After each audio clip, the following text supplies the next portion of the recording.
ஆ நான் சொல்கிறேன், அது சொல்கிறேன், முடிங்க.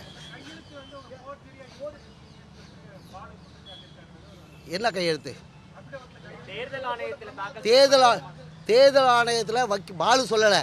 தேர்தல் ஆணையத்தில் அன்புமணி ஃபோர்ஜரியை அலாட் பண்ணி ஃபோர்ஜரியாக வந்து அவங்க அப்பாவே தெரியாமல் ஒரு பொதுக்குழுவை கூட்டி அவராகவே கையெழுத்த போட்டு இடையில 3 வருஷத்துக்குள்ளேயே 2023 பொய்யான ஒரு கடிதம் கொடுத்து அவர் மனு கொடுத்துருக்கிறாரு. அது பேரில் சிபிஐ விசாரணை டெல்லியில் இருக்கிற சொன்னதுக்கப்புறம் இவங்களும் தான் வந்து ஃபோர்ஜரி கையெழுத்து கொடுத்தாங்கன்னு சொன்னாங்க. விஜயராகவன் சொன்னது உடனே சொல்லிட்டேன், அப்ஜெக்ட் பண்ணுறா, இவர் பேரில் நடவடிக்கை எடுப்பேன். திறந்த நீதிமன்றத்தில் நீதிபதி எதிர்த்தாப்படி நான் சொன்னேன்.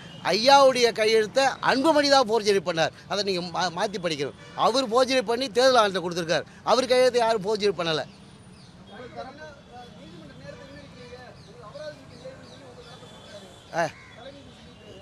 எந்த நீதிமன்றம்? நானும் ஒரு நீதிபதியாக இருந்த ஒரு 30 வருஷம். எனக்கு நீதிபதியை பற்றி தெரியும். நீதிமன்றத்தில் சீக்கிரம் முடிக்கணுன்றதுக்காக நாங்கள் இன்டைரக்டாக வக்கீல்களை சீக்கிரம் முடிக்கலாம் காசு போடுவோன்னா பேசாமல் இருப்பாங்க. நாங்கள் காசுக்காகலாம் பயப்படுறாள், நீதிக்காக பயப்படுறாள்.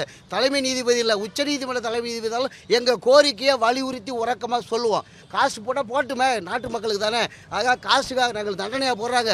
அவர் நீதிமன்றத்துக்கு நேரம் வீணாக்கு, சீக்கிரம் முடிங்க, நிறைய வழக்கு இருக்குன்னு சொல்ல வர்றாரு. நான் கிட்டத்தட்ட நான் தான் பேசினேன். இன்றைக்கி 45 நிமிஷம் பேசியிருக்கேன். 5 நிமிஷத்தில் பேசுவாங்கன்னு நினச்சாங்க. அதிக நேரம் பேசுகிறத அவாய்ட் பண்ணுறதுக்கு இப்படி சொல்லுவாங்க. அது உண்மை அல்ல. நீதிமன்றம் அவங்க காசு போட்டாங்களா? நீங்கள் கேட்ட கேள்வி, காசு போட்டாங்களா? அதிக நேரம் பண்ணால் இந்த மாதிரி சிவில் நீதிமன்றம் வழக்கு போடுறீங்க, நீங்கள் அதிக நேரம் இதையே பேசிட்டீங்கன்னா நாங்கள் காசு போட வேண்டியதாக கூட இருக்குன்னு சொன்னாங்க. போட்டாங்களா?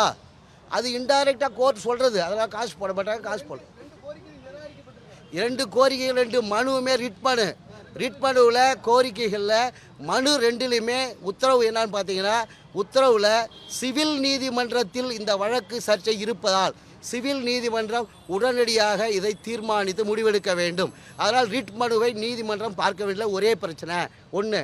இன்னொன்றில் இந்த எலெக்ஷன் கமிஷன் ஃப்ரீஸ் பண்ணுறதுல election commission will have to consider their request expeditiously அப்படி சொல்லி தான் முடிவு பண்ணியிருக்காங்க. முடித்து வைக்கப்பட்ட மனுக்கள் டிஸ்மிஸ் பண்ணதா அர்த்தம் இல்லை. அப்சர்வேஷன் கொடுத்துருக்காங்க. தீர்ப்பு வந்ததுக்கப்புறம் உங்களுக்கு காப்பி கொடுக்குறேன் பாருங்கள். அது 2மே எங்களுக்கு ஃபேவரான உத்தரவு தான். ரைட். வேறடா இல்லை ஜட்ஜி முடக்கிறதுக்கு போயிட்டு டிக்டேட் பண்ணும்போது 2 பேருக்கும் பிரச்சனை இருக்கிறதுனால இது வேறு வழி கிடையாது. அவர் மும்பையில் உத்தம் தாக்கரே கேஸ்லாம் ரெஃபர் பண்ணிவிட்டு இது இப்போ 2 பேருக்கும் இன்டர்னல் டிஸ்பியூட் இருக்கிறதுனால சின்னத்தை முடக்க வேண்டியது தான் நியாயம்னு சொல்லிட்டார். அப்போ தேர்தல் ஆணைய வழக்கறிஞர் எங்களுக்கு அதிகாரம் இல்லைன்னு சொன்னார். நான் சொன்னேன் 15 படி தேர்தல் ஆணையம் முடக்குவதற்கு அதிகாரம் உள்ளது. கோர்ட்டுக்கு கூட அதிகாரம் கிடையாது. கோர்ட்டு செய்ய தவறுனா தான் கோர்ட்டு பண்ண முடியும். அவங்க அந்த அதிகாரத்தை உபயோகப்படுத்துறது கோர்ட்டில் டெல்லி உயர்நீதிமன்றத்தில் வாக்குமூலம் கொடுத்தாங்க. அதை மீறி சொல்கிறாங்கன்னு தான் அவர் டிக்டேட் பண்ண போயிட்டார் முடக்கிறதுக்கு. அதுக்கடையில் வக்கீல் சொன்னார், இல்லை தேர்தல் ஆணையம் வந்து முடக்கிறதுக்கு அதிகாரம் குழப்பினார். அப்புறம் தேர்தல் ஆணையம் இது சம்மந்தமாக முடிவெடுக்குன்னு சொன்னாங்க. மாம்பழ சின்னம் முடக்கப்படும், அது இறுக்கமான உண்மை. அது வந்து நான் கொடுத்த முடக்கப்பட வேண்டியதுதான் ரெஃபர் பண்ணார். ஆர்டரில் சொல்லலை, முடக்கப்பட்டுணும். இது வந்து நம்ம வச்சிருக்க முடியாது. டிஸ்பியூட் அது வேணால் ஒரு பொது நியதி. இருதரப்புக்குள் ஏதாவது சர்ச்சை இருந்தால் எலெக்ஷன் நேரத்தில் சின்னத்தை முடக்கி வைக்கணும் தற்காலிகமாக. அதை வந்து நாம் சொல்லனாலும் எலெக்ஷன் கமிஷன் செஞ்சிடும். தேர்தலுக்கு 5 நாளுக்கு முன்னாடி கூட செஞ்சிடும்.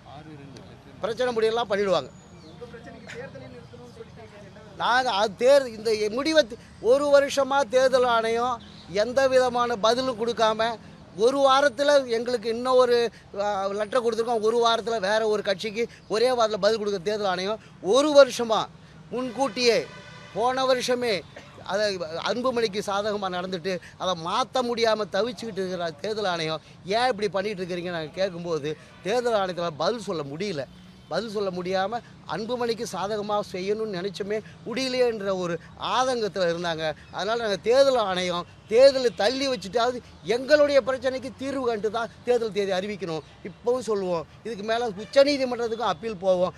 அங்கே போய் தேர்தலை நிறுத்தி வைக்க சொல்லுவோம். எங்களுக்கு தீர்வு கிடைக்கிற வரைக்கும் போராடுவோம்.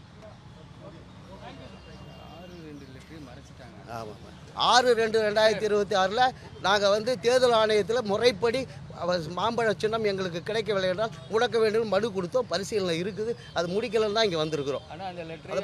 அதை முடிக்க சொல்லி உத்தரவு போட்டிருக்காங்க. பிளே ஸ்டோர் மற்றும் ஆப் ஸ்டோரில் இருந்து பாலிமர் செயலியை QR கோடு மூலம் பதிவிறக்கம் செய்யுங்கள். செய்திகளை உடனுக்குடன் பெறுங்கள்.